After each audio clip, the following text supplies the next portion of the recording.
What's going on, people? We are Tottenham TV, back here for yet another Tottenham update. We're going to go into the last 24 hours of Tottenham news. Before we get into specifics, Ali Gold did say that agents within the game have said that many clubs are waiting until July the 1st to take any potential transfer talks to the advanced stages in order to make sure transfers go into the next set of financial accounts. We know the PSR year does end on July the 1st, or I think maybe the last day of June, but it does make sense, doesn't it? And we're only 3 days away from that now, so let's hope we can start getting some concrete news and some here we goes pretty soon. I guess if you're not struggling with PSR, then that does make sense. There's no, I think you'd want, especially if you're selling a player, you want it to count. If you're okay with PSR, why would you want it to count towards this year?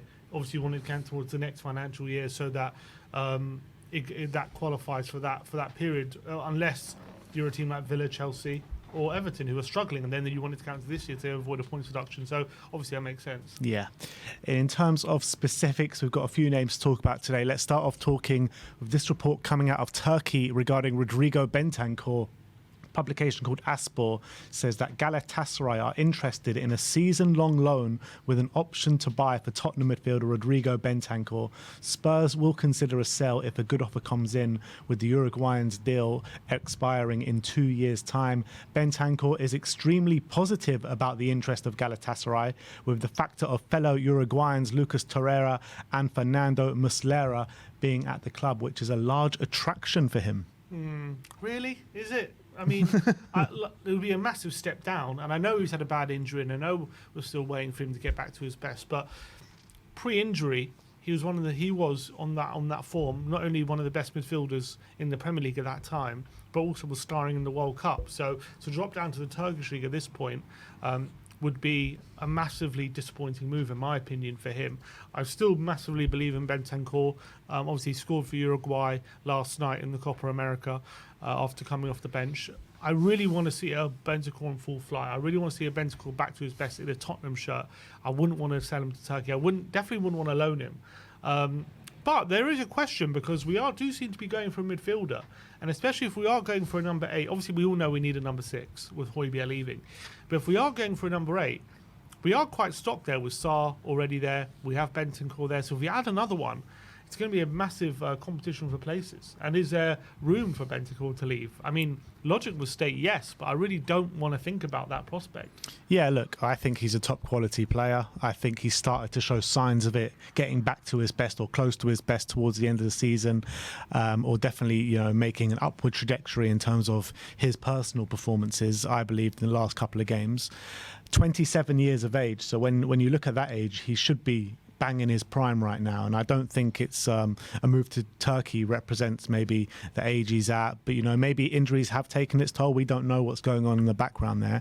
Ange Postecoglou also said towards the end of the season that surprise exits might happen this summer, and maybe he's one of them. We don't know. I'll be gutted if it is. I really would. Right now, especially if it's a season-long loan, though, that doesn't make sense. Sure, if we're going to sell him, we would want to sell him for a good amount of money. So I don't know why I would agree to loan him, but I really hope it's not true. I really hope he sticks around, and I hope from next season he's back to the Bentancur we all know and love. And if he is, we've got obviously a very serious player on our hands. Yeah, I agree. Let's talk about some academy prospects, starting off with Jamie Donley, as Nazar Kinsella says that Oxford United are in talks to sign Tottenham forward Jamie Donley on loan for next season.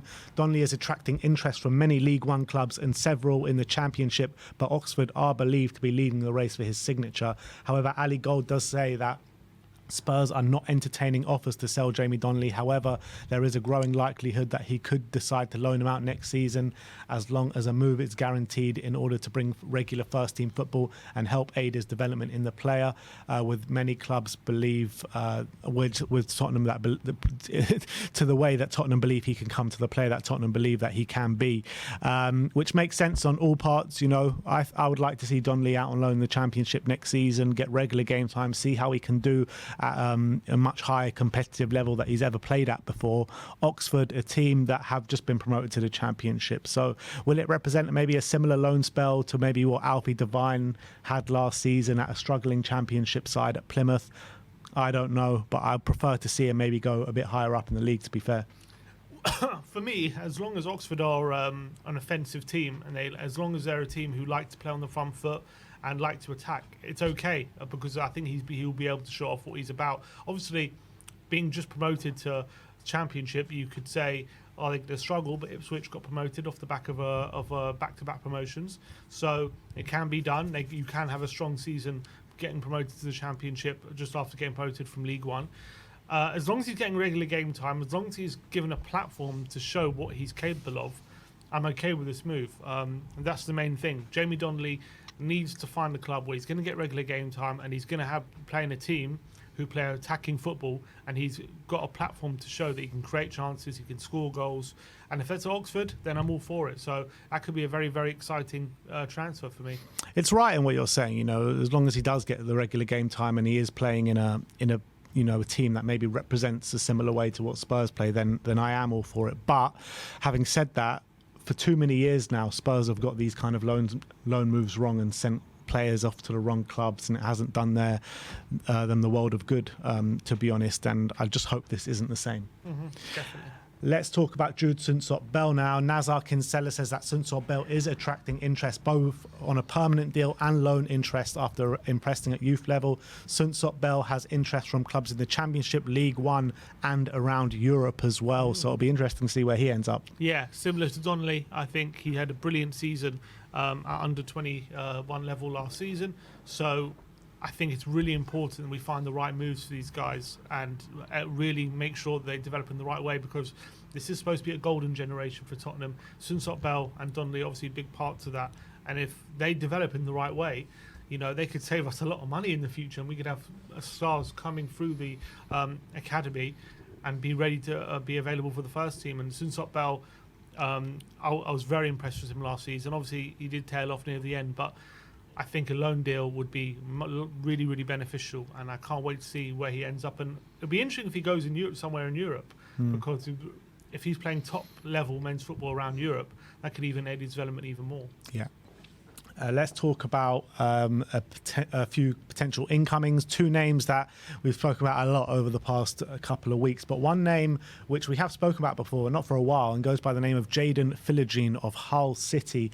Peter O'Rourke from the Footy Insider says that Postecoglou's side have a concrete interest in Jaden Philogene. The Lily Whites do, however, face competition from West Ham and top flight newcomers in Ipswich Town, while Spanish giants Barcelona have also expressed their own interest in what would surely represent an intriguing potential move for Jaden Philogene. We saw he performed at a good level last season for Hull. He scored one of the goals of the season, which actually I don't know if it was given to him or maybe it wasn't taken off him and then given to him, but it was unbelievable goal how he beat a few players and then like a Rabona into the far corner that took a nick off the defender.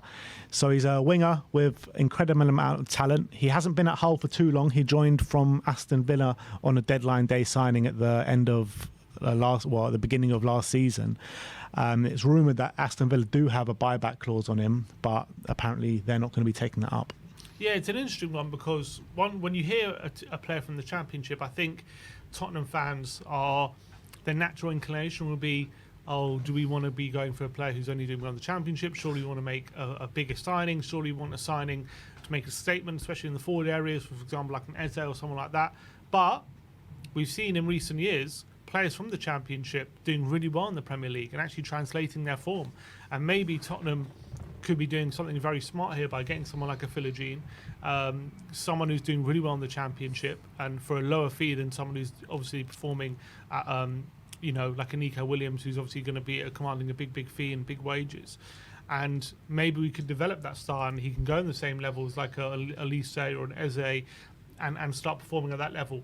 It's hard to say because there's also been a case of players from the Championship doing well, not translating into the Premier League. So it's a fine balancing act, but it would be an exciting prospect. He's young. He had a great season for Hull last season. And if we bring him in, I think he plays on the right-hand side. I think it's a really good option there, potentially. And as long as it doesn't take away from a signing we would make up front, potentially, I think it could be a very interesting prospect to get him in. Yeah, he actually played more on the left last season. He played on both sides, so he can play equally on the left or the right. 12 goals and 6 assists in 32 games in the Championship last season. Currently 22 years of age and has had 4 caps for England under 21, scoring 3 goals in those games as well. So I think Spurs should be definitely looking at this with serious intent. So I would love to see a player of his excitement come through the door, because he is literally a box of tricks on the ball. He's quick, he knows how to beat a man, and he clearly knows where the back of the net is as well. So I think Spurs should definitely be looking at it. And do you think if the rumours are true that Barcelona are interested in a player like that, is that significant? Because it's not too often that you see a team like Barcelona looking in the Championship. Definitely, and that shows maybe that how much interest is peaked in around some of the top scouting teams in Europe. If a team like Barcelona are genuinely interested, obviously we don't really know, it could be just paper talk, but if there is genuine interest there, maybe it shows that this guy has more ability than people give him credit for. But I do think if he's one of our main attacking signings, there will be complaints from fans. There will be, but it will all come down to performance, won't it, at the end of the day? And if he can fly in the Spurs team, get the minutes and show what he's all about on the pitch, I think that will quickly reverse itself, won't it? So let's talk about Ricardo Calafiori not one more time. I hope not one more time anyway.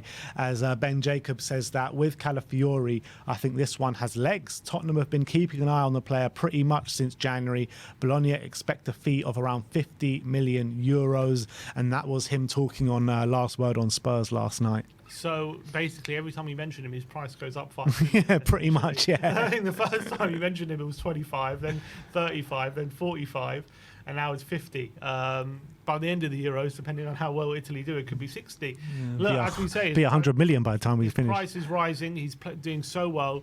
I think it would be silly to say that Tottenham, the performances at the Euros have caught the eye of Tottenham, because I think they've caught the eye of everyone, and I think he's doing so well.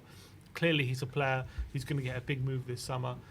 I hope Tottenham can win that race, but I feel like as his price rises, as he starts getting more attention, it's less likely Tottenham are going to be the ones to beat off the competition. I hope I'm wrong, but he seems to be a player in demand at the moment, and I feel like if we wanted to get this deal done, it should have happened before the Euros. And the fact that it's not in our control to do that, but now the Euros, he's performing so well, it's going to make it all that more difficult to do. Yeah, and you're looking at the kind of clubs that are in for him. Juventus, where he did agree personal terms before the Euros with them, and it was just a case of Juventus and Bologna agreeing terms on that deal, which, whether it seems likely or not, that's the kind of club he is looking at. Arsenal coming in for him now, with the rumours that Kiwior could be going out the door. He could see significant game time in a team that have been challenging for the title for the last 2 years in the Premier League. So I do kind of feel like Spurs are a bit down the pecking order here, and I find it a bit unlikely that we can get him through the door, but let's hope I'm wrong. And last but not least, not really much to talk about on this one, because we've been speaking about it over the past couple of days, but Dan Kilpatrick has chimed in on the Jonathan David thing. And he says Spurs are in the market for a centre forward this summer, with Lille's Jonathan David among the players of interest. And he's scored 26 goals in 47 appearances across all competitions in the season just gone. I think we've both given our opinions, saying that we both like to see him through the door. But it's just a case of if we can beat the competition to his name. Yeah, I do think Tottenham stand a good chance, because I think he comes in and we can sell him that he can be our main man, and I think the football that we play could suit him. But obviously, Man United are reportedly interested, Chelsea are reportedly interested. The fee that he's going for is going to be of interest to a lot of clubs, considering his record. So it's going to be a difficult one to do. But I do think our project definitely we could sell it to him. I definitely think he'd be interested with us. I definitely think we got a chance to get him. But it's about whether we can compete financially with these other teams in terms of wages, and we can convince him that this is the team for him, rather than him potentially going for a bit of a higher wage package somewhere else. Do you think he represents an upgrade on Richarlison? Do I think he represents an upgrade on Richarlison? I don't think it's a guaranteed upgrade, but I think it's the ceiling is yes, I would say, because I don't think Richarlison has. I know Richarlison's been playing in Premier League, but in terms of his consistent goal record, it doesn't match David's. I think David has a bit more to his game when it comes to his pace. He's a bit more physical. He's a bit more ability to run in behind. I think his finishing might be a bit better than Richarlison. I think Richarlison might be a bit better in the air, might have a bit more physicality about him. So there's give and take with both players. But I do think Jonathan David's 24, a couple of years younger than Richarlison, so a bit more scope to improve as well. I would say Not guaranteed, but I think there's a good. I would say there's a good argument to say he's an upgrade, but I don't say necessarily a massive upgrade. But maybe he gives different strengths, and he's got a potential higher ceiling. I think if you have the opportunity to sell a Richarlison for 50, 55, 60 million and bring in a Jonathan David for like a 25 million, and then you have other money to play with to bring in some other targets, I think that's something that Spurs should definitely be doing, in my opinion.